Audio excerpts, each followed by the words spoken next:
السلام عليكم ورحمة الله وبركاته. ازيكم عاملين ايه؟ هو انا هنا كده في كارفور المعادي،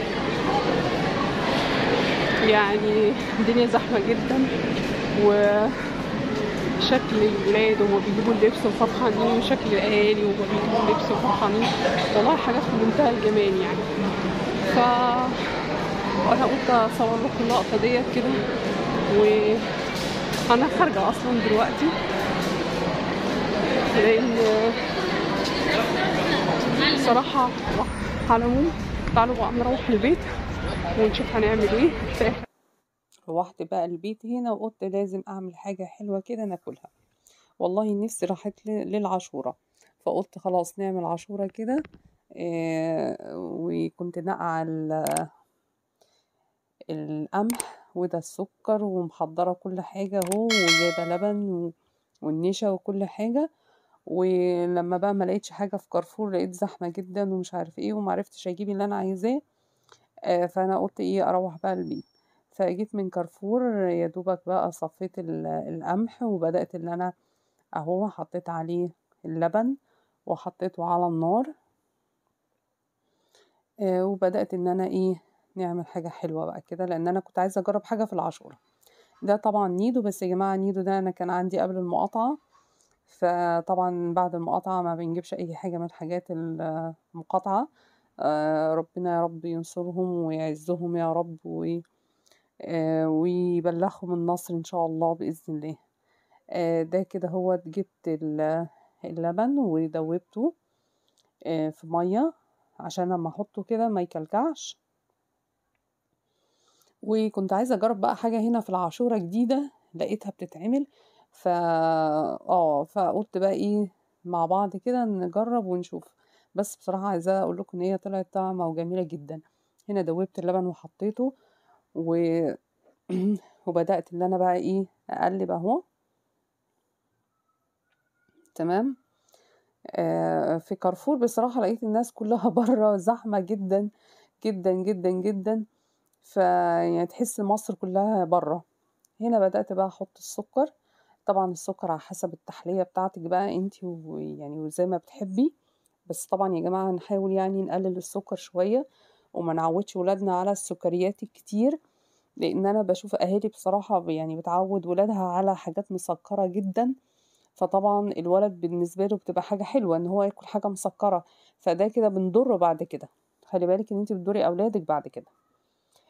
ده كده كانوا عايزين حبة بليلة، فطلعت لهم بليلة كده لما استوت. قلت قبل ما اعملها كلها عاشورة، فهم بيحبوا يعني في ناس بتحب البليلة كده. طلعت لهم طبق. دلوقتي بقى هعمل بقى ايه الحاجة بقى اللي انا كنت عايزة اجربها وقلت لكم هجربها في العاشورة، ان انا هضرب الايه العاشورة. هضربها كده بالهاند بلندر. تمام.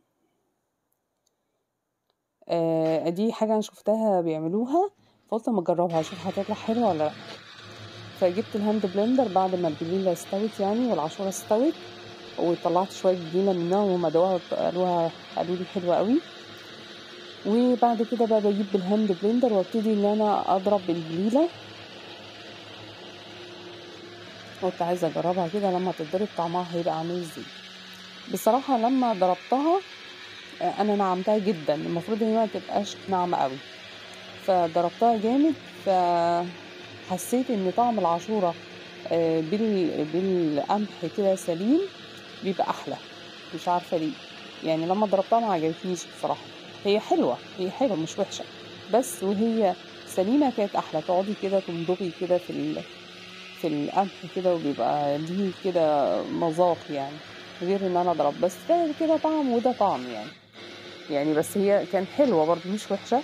بس هما فضلوا البيت عندي فضل الايه القمح السليم.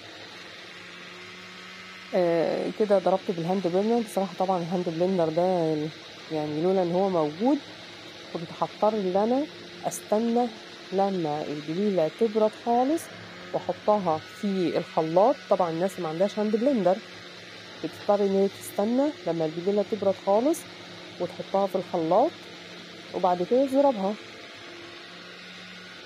لان مش هينفع تحطها وهي سخن قوي كده. لكن احنا هنا عندنا هاند بلندر ده مينتا، شغال حلو بصراحة ما شاء الله، يعني بقاله سنين، فما شاء الله حلو. واي حد بيجيب هاند بلندر يجيب القاعدة يعني السلاح بتاعه من تحت ده يبقى ستانلس كده علشان تحطه في حاجة سخنة، لان في منهم بيبقى بلاستيك.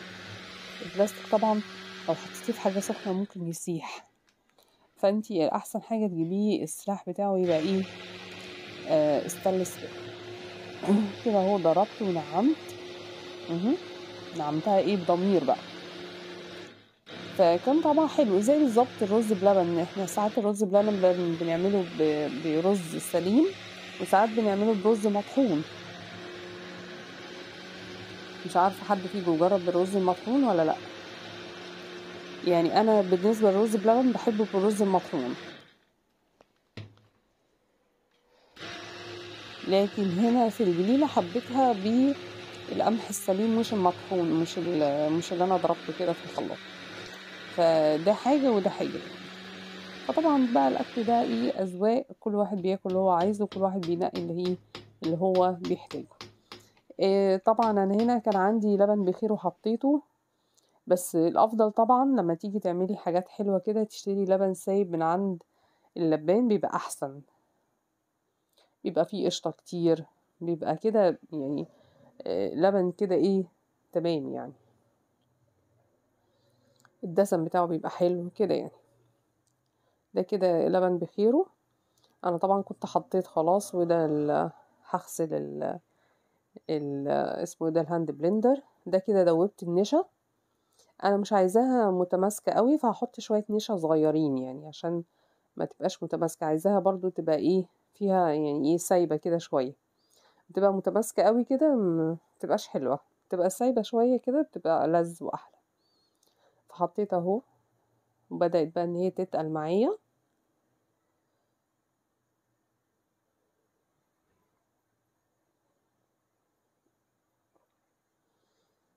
مش عارفه، مش قادره اتكلم بصراحه، نفسي بيتقطع من الكلام كتير، وانا عندي كحه اصلا. فايه معلش.